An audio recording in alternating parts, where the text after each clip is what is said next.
Here we are, back at the Indian Ocean Hotel. In the zone. Thanks for joining us. Thanks for coming back. Welcome back. Happy to be back. Yeah. Does it feel like you ever left? Yeah, actually, it's been a pretty quick week. I mean, it was Sunday last week and then Friday now. You went down south, so you had a break. Yeah, home for a bit, but it does feel pretty recent. It was very recent. My sleeping schedule definitely got shaken up.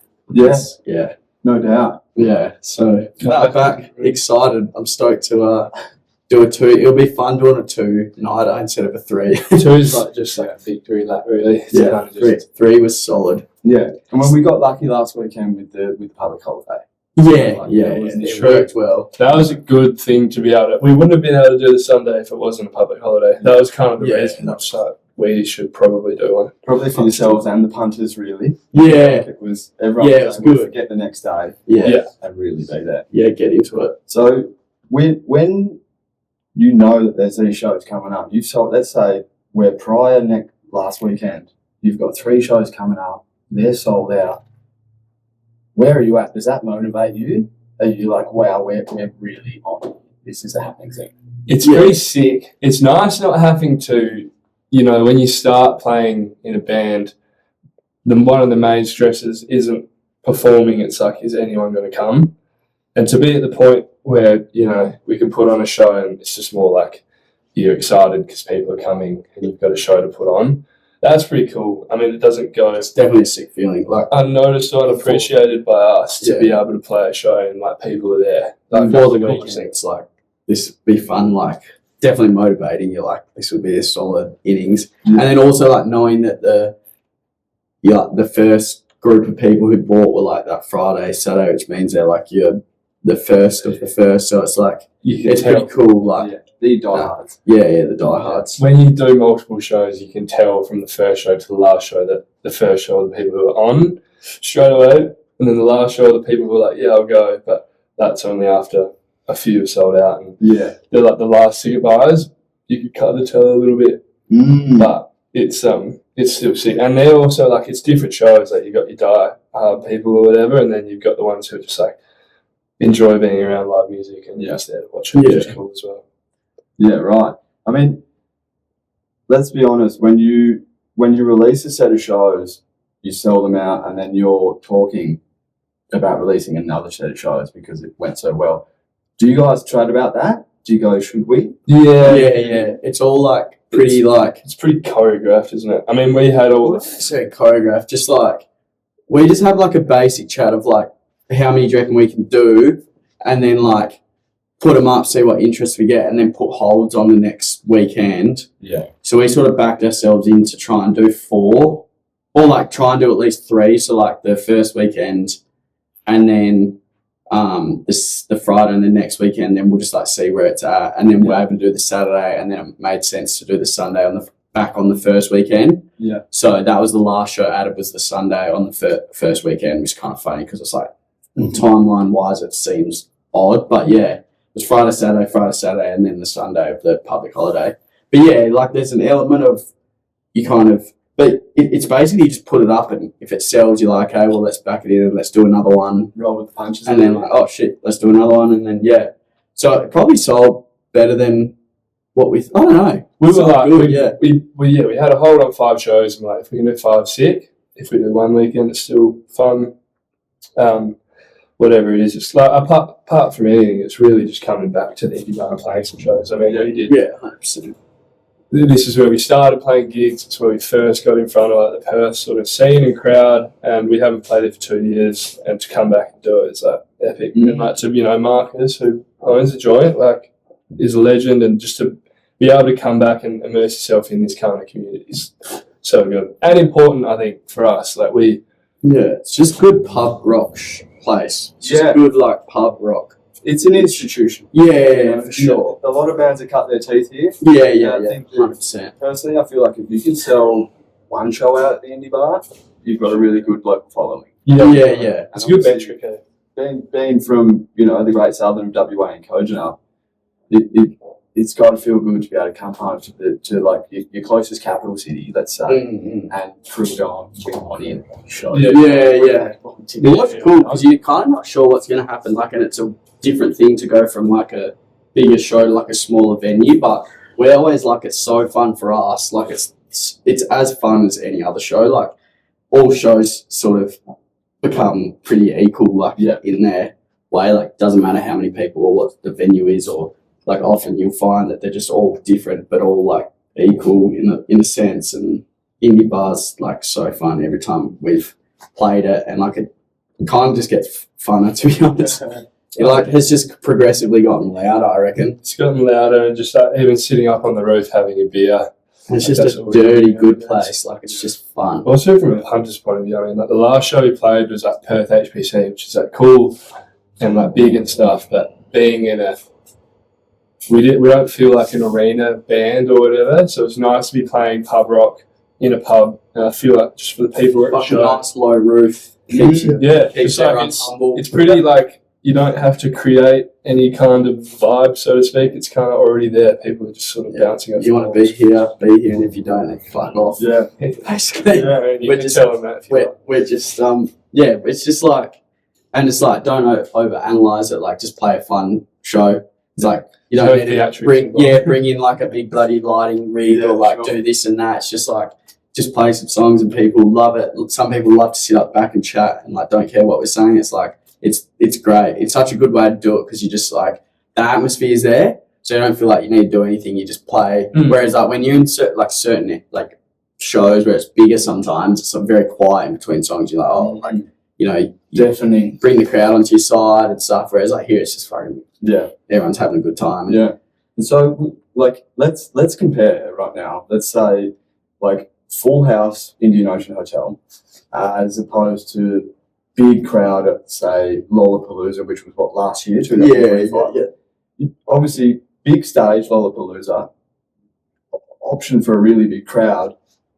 Do you think can you get lost in that space? Can you get lost in that? You're looking out and you're seeing festival space as opposed to a crowd that's confined by four walls of a bar. Or It's just so different, hey. It's like it's almost realistically, it's like Lollapalooza. Even Lollapalooza compared to like an Australian festival for us is just a completely different thing. Like our whole mindset when we're playing a festival like that in America is these people don't know us. Some people do, but the rest of them are just like watching us.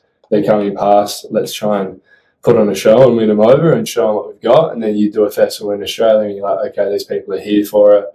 We'll put on a show. We know what we're going to get. Similar to here as well.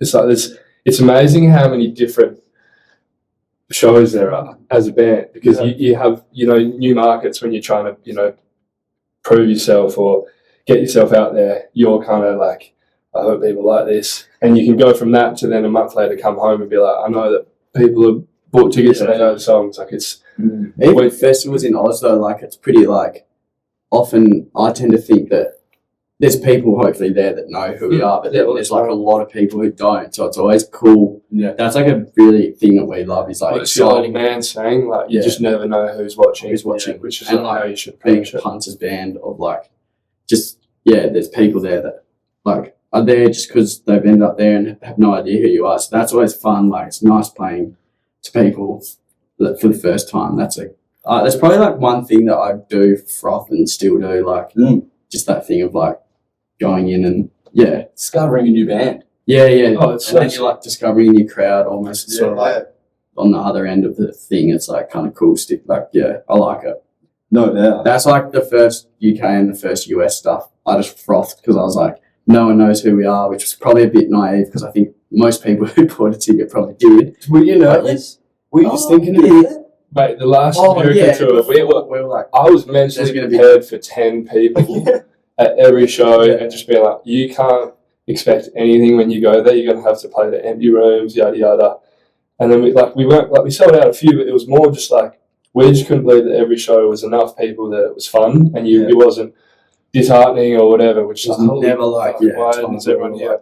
Sitting there going like, fuck. Which is not like the whole time was sick. And you're talking like Monday, Wednesday, Tuesday nights, a lot of the time, Saturdays, and so it was pretty cool. Which at times can feel more impactful or like, substantial to you as a band or a person than a massive crowd, because like you're just like, for sure. What are you doing? And like, we played middle of butt fucking there's people Yeah. there. Sick. Literally, like It's a Tuesday night. We're sold out. Yeah, It's yeah, really it's cool. bizarre. And Hey. then people are like, oh, like like your music, and you're like, I mean, like it's obviously the internet, and people get music, but it's just sometimes really hard to believe that even like one person's just listening to it, which is really cool.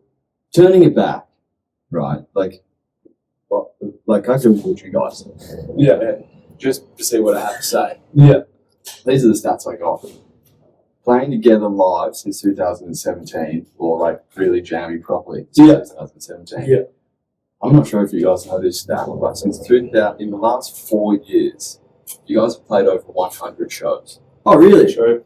I was wondering about that the other day. 17 shows or something. It's over 100. Yeah, wow. That's like if you put that in 4 years, that's maybe every second weekend off. Yeah, True. We travel and like Yeah. to and fro, but man, that's not a lot of time off, right?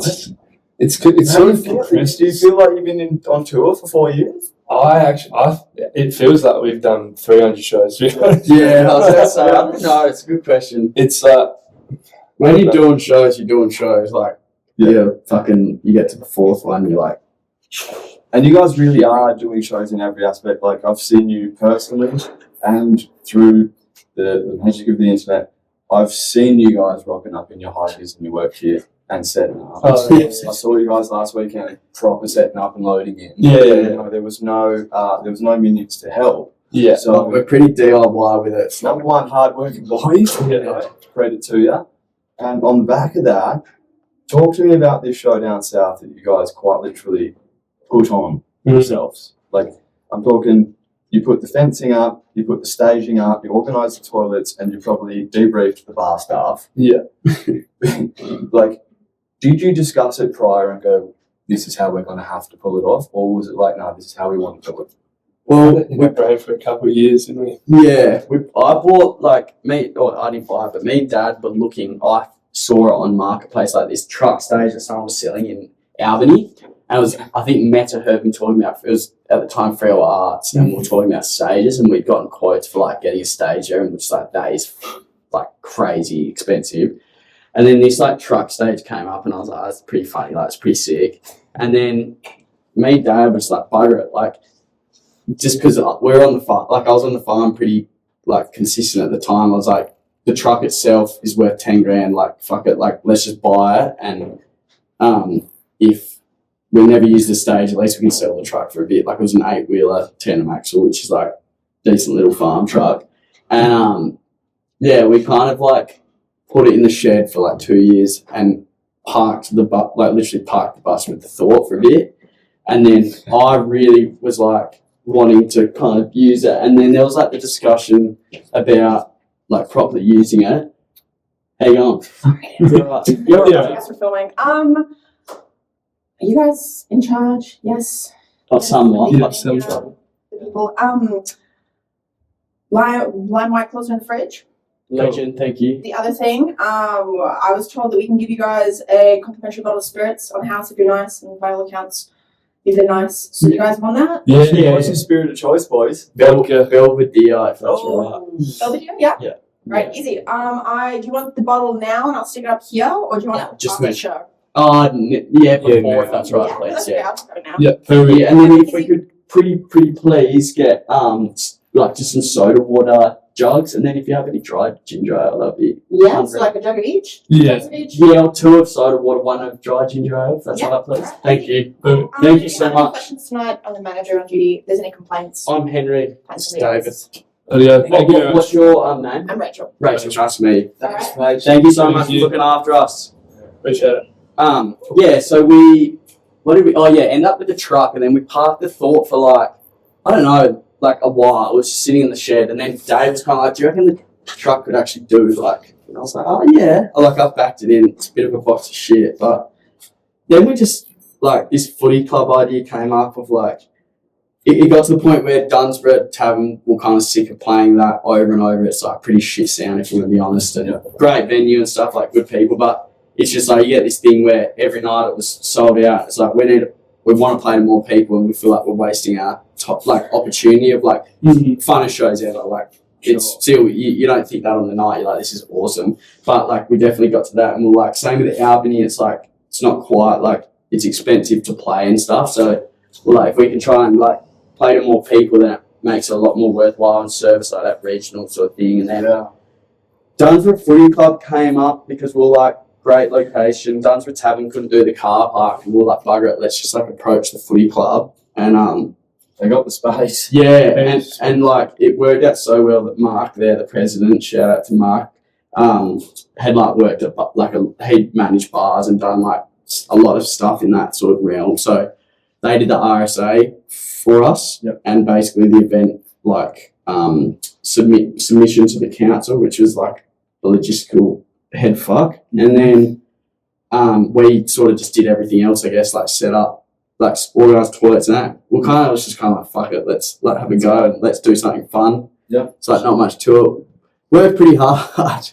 Like I remember the day before was like a 15-hour. You kind of get like a bit confident in what you can do, and then you realise like you got to also put in like a fair few hours just on the ground leading up. But that's just like that's like a lot of what we sort of always do. Like nothing's ever a problem. Just have a go and like get into it. Like we just like it's like you kind of you got to fucking do something. Like when you like go and just do something. So otherwise, you just pay someone. You're paying someone else. It probably just comes down to us being too stubborn to. No, but also like work ethic. A bit of work ethic, but also like it makes sense. Yeah.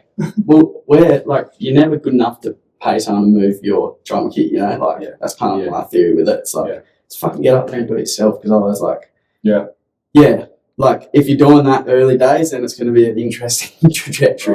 Right. So it's kind of just like get into it and get it done, and that's sort of like what we do touring as well, isn't it? Like we're pretty small touring.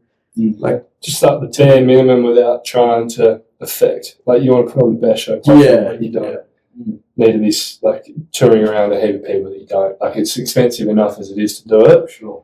You've got to be like, you've got to look at it and, put your, I don't know, get the right people on board. We're like very big with like, we don't want to ever hinder the show, like for the people, like for the audience. Yeah. But like we can hinder our like comfort, if you want to say that. Like hinder your own lead up. If it's it's like if you go away on tour and like I don't know, I don't really care if people take offense to it, but like if you don't lift any of your gear and stuff, it's just like that's like good on you, like, but you got to pay someone to do it, and like it's just like I don't know, especially at our level. Like there's no reason why we should be loading in. Tiny, like you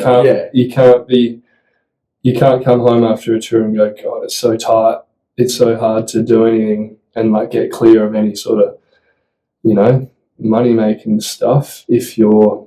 But also you just go away and you're not really doing anything. You just get like shipped here, there and there, and then you kind of just go and play a show. Like there's nothing better for me than rocking up to a venue and being like, right, where are we going to put this? Where are we going to put that? How's it going to like work? And like doing it, and then the show's kind of like, okay, this is the reward of like setting it all up almost. And you might say that. You like setting it up, you like being there. Yeah. We're both like quite big on that. Because we don't have anyone to do it. Like because we do it ourselves. Like we're not. We've got Skinner, who's our soundy, and TM, who comes around now, and then like Riley does lights, and we're still carrying our gear because they're doing their own thing. But you've just got people around, so you can unpack the van and everything with them. Like we're not rolling in separate cars and entourages and stuff. We're all there together, so like we're not going to go and sit in the green room and be like, all right, tell us when you've done setting it up. Yeah, the only time like the worst I ever feel is after shows. Like often you have like all your best mates from each area in Oz. Like obviously, well not obviously, but like often your best of mates who have moved away and stuff like come in, and that's the one time that you sort of don't do something is like after the show because you set it up. You feel like I feel terrible every time because you kind of come out once your mates have been kicked out, and then you're like, oh, do you need a hand skin? He's it's all packed up, and you're like, But that's sort of the one thing where you kind of like you gotta see your mates and like you can't set it up. Exactly. Because you're setting up before the show, you can't go and see it before the show. We're kind of talking about wearing hats. You got we're about to play a live show hat. You've got we need to set up hat. You've got we need to book this show and get some PR done hat. So you guys being mostly self-managed, if not all the way. Do you guys like get together and go, right, oh man, like, okay, as much as we don't want to like do this right now, should we put on our business hat and get to work for 2 hours? Or do you find that it just comes to you like on the fly and you're like, fuck, just get this done, it's done? Or will you set aside time? Yeah, We're trying to set aside time. It's been on the fly for the last like 7 years, but then now it's, you know, we try and do a toolbox meeting every Monday. And What time is it? well, I thought it was 10:30. No, it's 2:30. 2 o'clock. All right. Well, but this is what happens. So Henry's like, it's 2:30, and I was like, I'm gonna be realistic. It's gonna be anywhere between 6 a.m. and 6 p.m. 6 And a.m. I'm I'm not not getting up the at same 6. time. I'm not fucking doing it. And the at 6 first a.m. fucking meeting we did at whatever time it wasn't at that time because you weren't there. No, because we're doing another meeting. Yeah. So, which is you learn how to. We have learned how to operate together, and Sure. it'd be interesting for someone to overlook it and be like, you know, you guys actually work quite well considering how long you've been doing it. Or they might say you guys are fucking like, what the hell? But no, it's at the end of the day, we just enjoy having that not control, but well, at least it is that. A lot of on the fly as well to answer your question. Like, do you get like an email and you're like, Big C doesn't pick up his calls, you know. Yeah. But we call each other often. I get. Well, one thing I'll back myself in is like I just meet deadlines for some Just stuff. get We're both you like need that. to We just both get what we need to. winning's winning. as long as you're in You that know? bracket, it's Yeah. fine. But yeah, like there's plenty of stuff on the fly. You know, that's a funny thing about like unpredictable. It's just like Monday over and you get like an offer for something and then you're like, fuck, well, you need to chat about it right now, basically, because your agent wants to know what you're doing. So that's like the usual one thing. And you'll always communicate, right? Is Oh, yeah. Or Yeah. So you'll always come back together. Yeah. Oh, Oh, sure. nothing's ever. Yeah. We're on the phone pretty much every day, I'd say. I bet. Yeah. Like, You try and like separate it. You try and like sometimes we'll call and then it won't be about anything business wise or whatever, which is nice. They'll be like, Henry, I need help with my car. You're a big mechanic now. I'll be like, it'll be, have you done this? Or you will say the same thing and then we'll go off. Nah. But no, it's an interesting concept. Like running or managing any kind of operation like this with a mate it's a very interesting test on relationship, and I bet. and I've talked to a lot of people about it as well who are in similar positions. They have business partners and mates, and it's like it's quite a complex thing because you got to like you say, like your hats, which we learned off some guy, but like you got to have your hat for everything, like your mate hat, your manager hat, your booking hat, or whatever. Your fun hat, your friend hat, Everything. Yeah. Like so, it is quite. your loser hat. You lose a hat, you fuck with hat, I hate you hat, I'm so sick of this band hat. But no, it actually, I'm sure we both learned a lot about all of it from relationship to, We're slowly, like I would say, we're slowly getting better at like getting shit done in like a more constructive way. You start to like put aside your like overall passion for something as well. Like after a while, you go like, oh, does this really matter in the context of things? Like me arguing about something very minuscule in the scheme very of sick of things. butting heads. You just actually hang on. What's the best thing for everything? I don't know if that applies to everyone, but it's like not as in between you and me. Fair enough. I just mean generally, like you hear about some people who like have issues and it never resolves. But I think we both got to the place where we were like, we're kind of in it together. It just is. Arguments on certain levels are never constructive. But also at the same time, if you're arguing and you're disagreeing, it means you can't stop it's fucking. So it makes without sense. sounding like a. Just want to say, while we're here, thank you for bearing with the heat. No, you're right. They're all about it. It's a big one. The hats and the partnership that you guys have, because knowing each other for so long, like I know maybe 2 people in my life that I've known since I was 5 years old. Yeah. You know what I mean? Yeah, it's sure. rare in this world to stay connected to someone for that probably long. is, So, talk to me about there's a certain kind of brothership here without the blood relation because of the length of knowing each other and then playing with each other and then like when push comes to shove and the grind and the pinch is on, who would you say is going to fall first?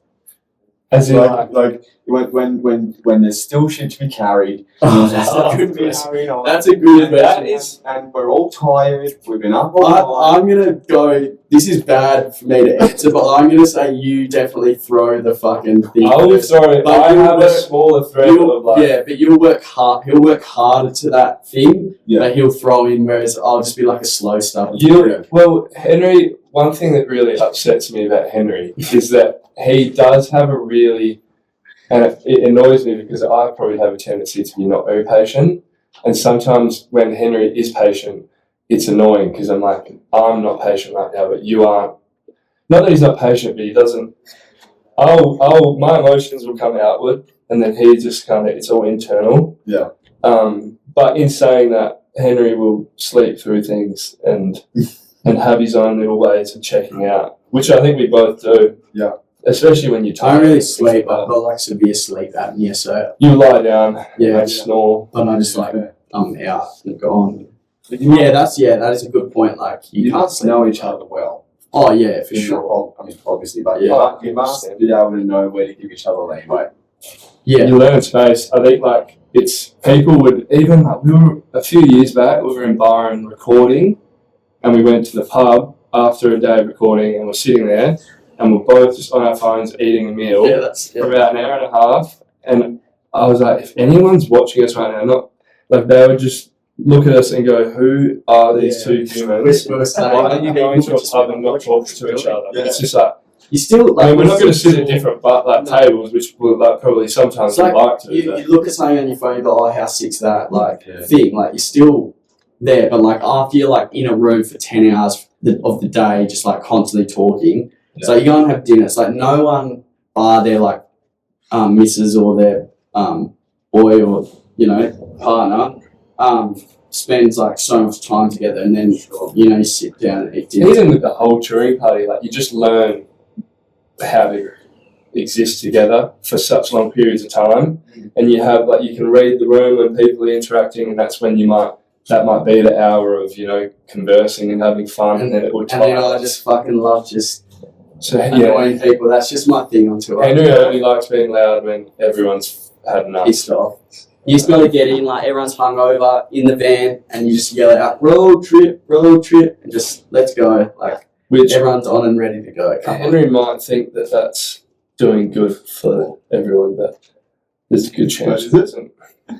Yeah, I'm also like a big one for when people are, like, Being a sook. yeah, well, no, not being super, Yeah. but when people are pissed off or like are just tired or like exhausted, Yeah. let's fucking go. Like, let's bring This some is where Pokes you in. let's Yeah, entertain other which people. really like talking. baffles me because I think Henry is probably I'm just one of the bored. most- I'm so ADHD. I'm just fucking bored. I'm like, someone get pissed off at me. Give me some entertainment. He's so like Henry's very emotionally intelligent and emotionally stupid at the same time, but it's calculated because he wants attention. But no, it's amazing. Like some of the shit that happens on tour is that happens with everyone. Even on like you talk to mates who go on a surf trip or whatever. Like if you spend 2 weeks with people, you're bound to either piss them off because you want attention or just fall out. I love, like, we had this argument. This is a good one. Like I was about to say, I love making people laugh. Like, that's definitely, like, what gets me through a day, especially on tour when you're, like, think. But what did we have this argument about? You guys said, what was it? They were like, it was, yeah, it's heaps of them. No, it was something about, you said, I want like, I'm seeking, like, attention, and I was No, don't start this now. That is not a good idea because that is so not resolved. That was What was it? no. When so there's a certain element of you annoy people to seek attention, Yeah. and then there's certain things that you do that you were saying you're doing it for yourself, but No, you're doing it for attention. No, for I our was saying, attention. I was saying I was doing it for Recognition. Yeah, like I was saying I was doing it for what do you call it? Stimulation. To You were stimulate saying and make you were you saying feel I was better. doing it for for attention. well, I was saying that it may be for your stimulation. I think the attention is tied into it as well because No, it you're was putting like, on a you show. were saying I want attention. I was saying for me it's stimulation. We had an argument about it. But It it's wasn't definitely just both. us; it was everyone. Everyone. It was. I think. Yeah. So that's why we need the fucking I just get like third party. I'm so like I don't know if I'm such a people person, but like I can't sit on my phone for like the whole day in a van. I go That is a insane. lie. That is a lie. No, but yeah, I've got to have like someone laugh or like I'll just if I get bored, I go and talk to Skinner by himself, and I just like the poor bloke just gets pinned in a conversation with me. Like I just love talking. You A just lot of like people either hate how much I extreme. love talking. Yeah, I mean, You'll just be like completely checked out, or then when it's time for you to turn on. bide my time. It's not. Sometimes most people are like we're ready for it, and sometimes we're like fuck yeah, just go back to bed. Yeah, and that's the time where you got to turn it up. You just get it's like everything smirking like that almost gives me trauma, hey, because you can see it brewing. I don't understand. You get that little fucking smirk. I don't understand like, how oh my god, pisses people off as much as it does. you don't? No. Yeah, because you Slash, like, I don't calculate that. I just calculate, like, fucking this is boring. Like, you don't think about it. it's a joke. Yeah, I As just you don't said, think about it. your own partners will not spend as much time or as intimate time, like Oh yeah, day after day, especially when you're on tour. They won't spend that much time. no. So It's scary how much you know each I other. think the fact that you have known each other since the age of 5 so long means that there's a brotherhood that allows forgiveness and constant coming back to each other. More forgiveness on that side, less Well, you just know, like at the end of the day, we have blow-ups and like and little micro ones here and there, and then eventually, to the point where you know how to. I've learned how to apologise. Henry not so much, but I don't apologise, I just go, sorry. yeah. What would I say? Henry's insincere. Oh, Sorry. sorry, yeah. If anyone's ever talked to him, he'll know this. He won't hear something. Sorry.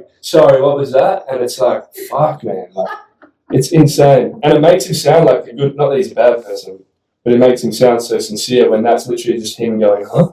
Yeah, hard, yeah. Like it's crazy. And Yeah, like, like, your old man like, does yeah, it. It's yeah, so funny. sorry, yeah. Sorry. And sorry, can you tell me like which is good because it makes you come across good. Not that you're bad, but it's just You're dated, right? You get like on tour, you get grinded hard. Like you're up till your social battery. You're up till like 4 a.m.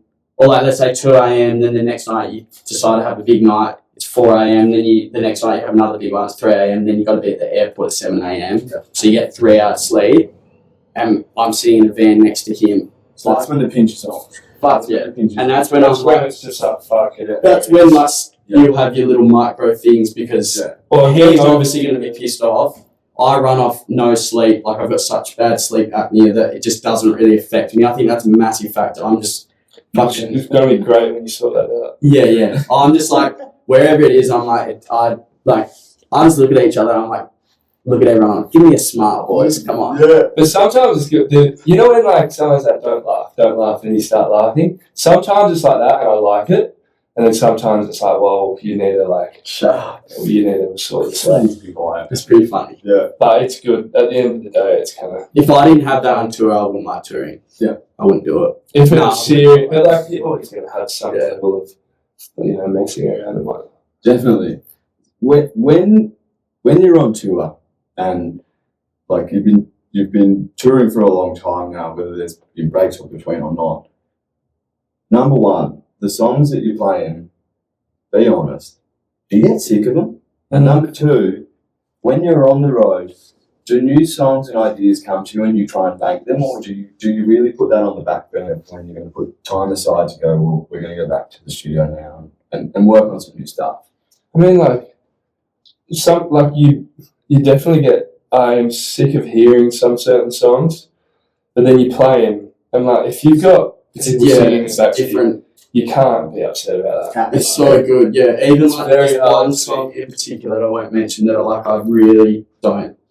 Well, no, see, that's the funny thing. I get excited when it's in a set. Yeah. So like I can't You- say that, yeah. but like it's just it's the best thing ever. Like you play a song and people sing along. It's like as a kid you dream to play covers and have people sing along. So it's like even better on the other end. I always put it to I have bands that I really like their song and I respect that song and I think it's great and I know that they don't, but they still play it. And for me, and this is cool, I like the song, I don't care what they think about it. Like I'm not, I just think of it like that. Like, I can't sit here and be like, oh, I hate this song, man. It's not like as cool as I think I can right now. When someone in the crowd's hell liking it and enjoys it and has a certain thing for that song. So being, I don't know, I guess I always try and go back to like my perspective of being a fan of music and a fan of certain bands. And when I'm in there and, you know, like you're watching a band that you know it's an old song and they've probably played it so many times, and I can understand from their perspective what it's like, but then also as a fan I'm stoked that they're playing it. Yeah. And it's awesome for me to listen to and for everyone else in the room. So That's the thing, you never, well, you never think of yourself, like when we're putting a set list together, it's like you don't ever go like, oh, people will like it more, but let's do what we want to do. It's like we're pretty like, we always say like we're a punter-orientated band. Mm-hmm. So you do, like that's how we do. You got to service them. If you want to do that, just have a rehearsal and play the songs you want. But at the end of the day, people are buying tickets and coming through the door. Like you're putting a show on for them. Good way to put it, really. I'm just like, if they want to hear something, then you play it. Whereas like, if you're playing it for yourself, then you just gotta, you gotta be like, I think it's like, you just don't be too self, like, Yeah. And is that something where, like, let's say the shows are going ahead, you play the songs you're doing, and then you step out of those shows, they've finished. Is that motivation enough, or are you guys happy with where you're at, or is the kind of team that's like, yo, what's next? What are we doing next? What are we up for? Do we want to do more? definitely happy, but always up for what's next. I think if you aren't, then you kind of you have to have that. Otherwise, you just wouldn't do it. And there's a certain level of being stoked where you are. Gratitude's the word, but if you're not trying to get better and have goals, like that's what makes you do it all. Is kind of, it feels hell nice when things are paying off and you see things working out. Like, and then your goals get more of a role in doing they. Like arguably you go, okay, well, like the next thing is this or the next thing is that.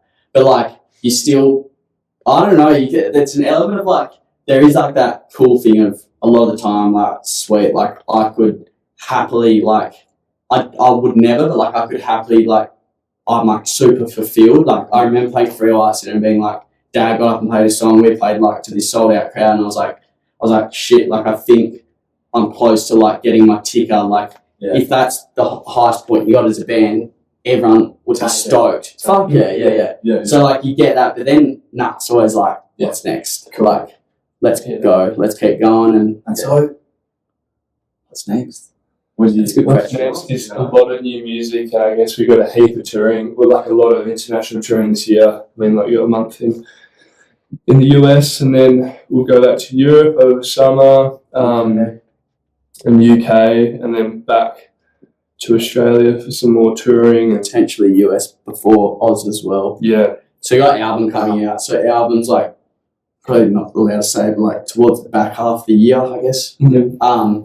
And then, we get to tour it. So it's like fucking really exciting, hey. That's like another thing is just like going, you know, like you get that fulfillment and then you're like, what's next? But then there's like you feel like that's a whole nother like stage in a way. Like it's kind of been cool going, okay, like what are we going to do for this album? Like way back when you start, like the original ideas, and it's like, but then it's like writing, image, then you go to like the not business but like strategy, like where are we going to tour and like what are we going to do for shows, and then all your cycles overlap. You're in one cycle, but then you're half in the other.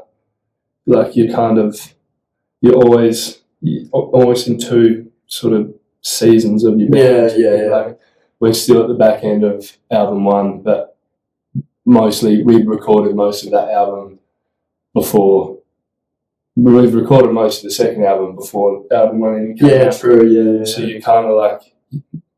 A lot of the album was a year old, wasn't it? When we released it. Majority was a year old, so... Everything's always so far ahead. So you've always got something to look forward to as a band. And like if you're in cycle, the next one's kind of already in the works. Yeah. So you kind of like...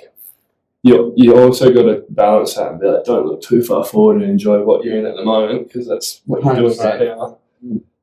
But then still be excited for what's coming up. Nothing else happens from now. Like we'd both be like stoked. Like it'd never be like with your time in the. oh fuck yeah, we're absolutely stoked. It's way more than we thought. Like, Yeah, already. Start with no expectations, but kind of. That's a question I've got. Yeah. Weren't there? Let me just. Yeah, one question I've got, especially, is when you guys were playing together, and say you're jamming out, you're doing this thing, it's a two-piece. When along the lines did you go, we've got something here? Should we make a go of it? Should we put it out there? Should we go live? Should we play together? Do we want someone else? Like, have you? And a second question in the back of the first question. Yeah. Have you always been stoked with the two-piece? Definitely love a two-piece. More. Great confidence too. Yeah, like more than anything. I'm like out if we went to three-piece just about hey. Yeah. I've never really like said that like, but like I like that is what it is like. Yeah. And like you got to obviously still service your crowd like, but It'll be interesting to see how many albums we can do as a two-piece. Yeah, Dave's definitely not as like he's like No, I want to be a two-piece. two-piece. There's like if it starts getting to the point where it's like the music that you're releasing isn't. You're not like you've hit a certain threshold of what you can do. I'm confident. The thing, but But I still work. It's apart from anything, we are so lucky that it's two people. Just in terms of we're flying two people around, and it makes it more affordable. From The democracy can be hard. Yeah. Democracy is hard, but you get used to it, and then as far as like realizing when we thought we could do it.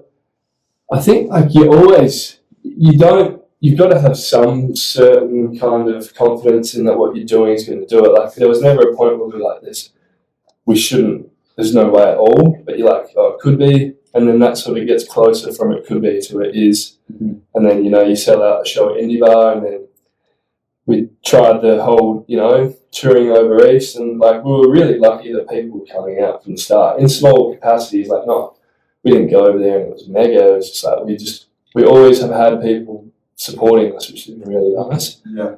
And then only just really right now is where we're like, there's an actual career in this financially in terms of like, not having to work too much other jobs and all that sort of carry on. But it's obviously very volatile. Like it's in 2 years Still like nothing. Come home and work and stuff to I guess sufficient yourself nicely and and it's just a good thing. But I think like first sort of moment of I don't know, playing live, like it started as just a complete there's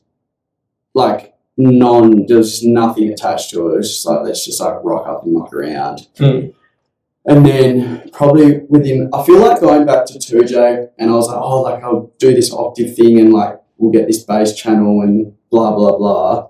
Then it was kind of like maybe we like sort of thought about it a bit more as like, not just like mucking around as we just like drinking beers and not caring, like just like fucking around, I guess. And then like that's probably when it like really started to, it was the worst octave setup ever. But yeah. But that's like, I think that was, and then that was when we were in Stables and like Jack was like, come play a gig, and Dave didn't want to play live for a long time. Yeah, scared of it. And then we the first headline show we did out of the state, which was Melbourne Workers Club. I think that's when we were kind of like, oh, right, if there's people coming to this show, it's like this. We can hopefully keep coming back and do it. And it's just been like a very progressive kind of sort of thing where more and more people come each time, and it hasn't ever been like an overwhelming shift of like, whoa, this is way bigger. It's kind of just slowly happened, which I think has been nice. It's kind of, we've always been within a comfortable realm of what we're doing. I mean, a big spike by 4 times would be nice now, but but yeah. Truly. And so, but nice. With this album coming sometime at the end of the year, can we expect a small sneak peek? Is it going to be a single? We're gonna hear anything prior? There will be a few singles, I reckon, spaced over the 4 or 5 months or whatever it is. Nice. Which would be sweet. Which is the best thing, because the singles are kind of like, you just get to put the songs out that you essentially want to add to your set list. That's the way we look at it. Yep. And that we think people, and it's always a nice feeling releasing. I mean, like it's kind of like it only happens every so often. So when it does, it's kind of like you put it out and you see people are listening, and that's this whole kind of sort of thing around it, which is quite a good feeling that we haven't had for a while. We haven't released anything for a year now. So it's super keen. yeah, we're just keen just to get it going and just get into it, get into the new album cycle. Yeah. Is when you hear people singing that, you know, I literally witnessed all 3 shows last week. Yeah. And something I noticed straight away was the amount of people singing every word. Yeah. Yeah, it's interesting, hey? Like that, you know, there's a lot of bands that do not get that. They might have one song where everyone knows that chorus or the vibey part where it's like a bit of an anthem. Do you guys pride yourselves on making songs that they turn into a bit of an anthem, man? Like people want to hear the hook and the chorus. Yeah.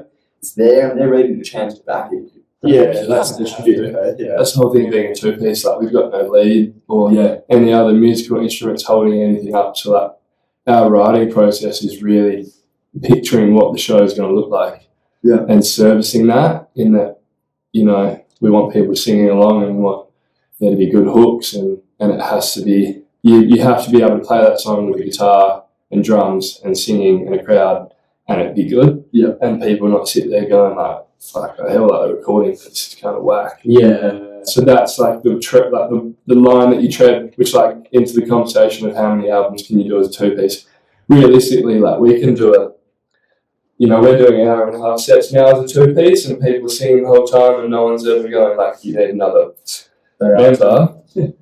But the only thing that then starts getting into it is more the listening experience of like how it sounds recorded, like adding, going for, different kind of sonic areas and sounds and stuff. Like you don't want to just keep like rinsing a bloody cloth that has nothing left in it. But at the same time, you don't want to change up too much. And, if we go to a 3-piece, then we'll have to get 2 more people and you'll fuck off. Yeah, right. Get a drummer and another guitarist. Someone who can play double kick.